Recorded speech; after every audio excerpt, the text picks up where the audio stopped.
my friend! How fortuitous to run into you in this most intoxicating place! I'd offer you a drink, but for some reason the workers won't let me borrow any of their wine. Cheapskates. Why, I'm Marcos, of course, one of the most successful merchants in all of Greece. You really haven't heard of me? My name is known from Kefalonia to Kos. If you've ever paid money for something, I probably received a percentage. But enough about me. Let's go back to what you're doing here.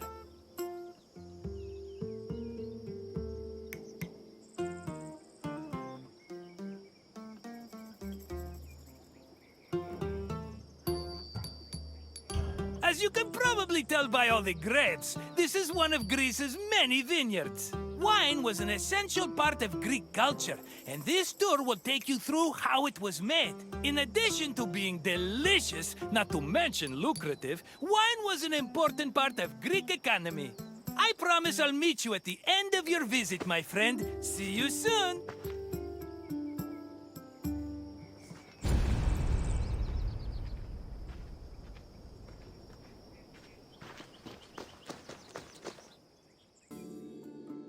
Winemaking dates back to the 4th or 3rd millennium BCE. It became widespread in Greece during the Bronze Age, and within centuries the Greeks had refined it further. The first step in the process was always harvesting, where grapes grown on rows of vines were collected by vineyard workers.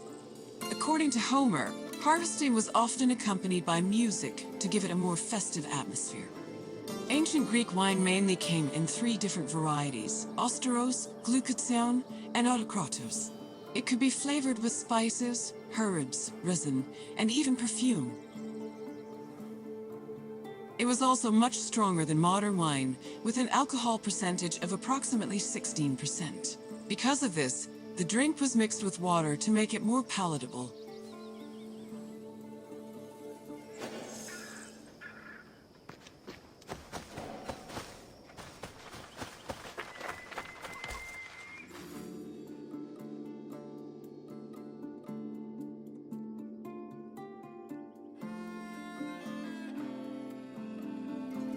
Grapes were dried to maximize the wine's sweetness and prevent it from turning into vinegar.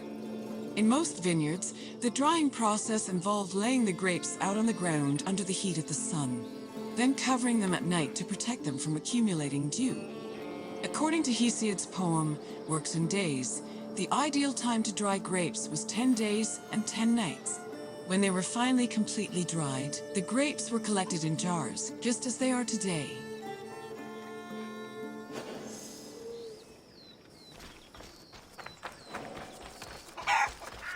The Greeks had many methods for crushing the harvested grapes.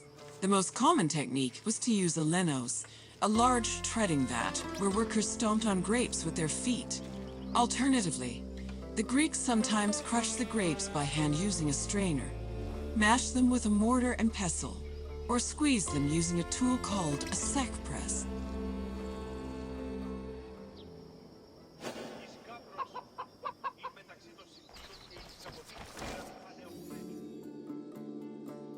After the grapes were pressed, the resulting juice was poured into large containers called pithoi, where it fermented. Once fully fermented, the wine was filtered through an ethmos, or sack, which separated it from the residual yeast called lees. The wine was then placed in a special storage room. The room was half buried to keep it dry and maintain a consistent temperature of 15 degrees Celsius. These measures ensured the wine wouldn't lose any of its quality before being shipped to market.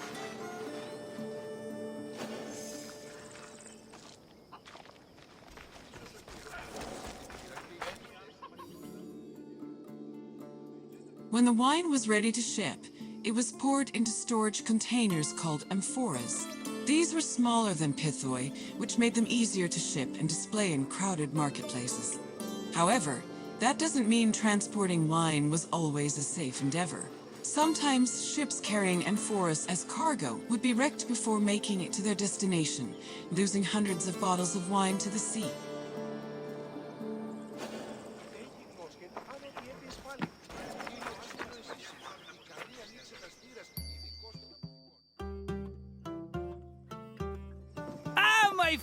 Are you drunk with knowledge? I hope you enjoyed yourself learning about all the picking, stumping, and bottling that goes into making Greece's favorite beverage.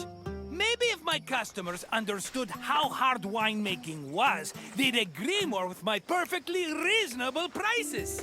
But let's talk about something else, yes? What else can I do for you? You want your intelligence tested? Well, let me tell you, my friend, no one is more qualified for that task than me. Let's get started. What container was used to ship wine to the market?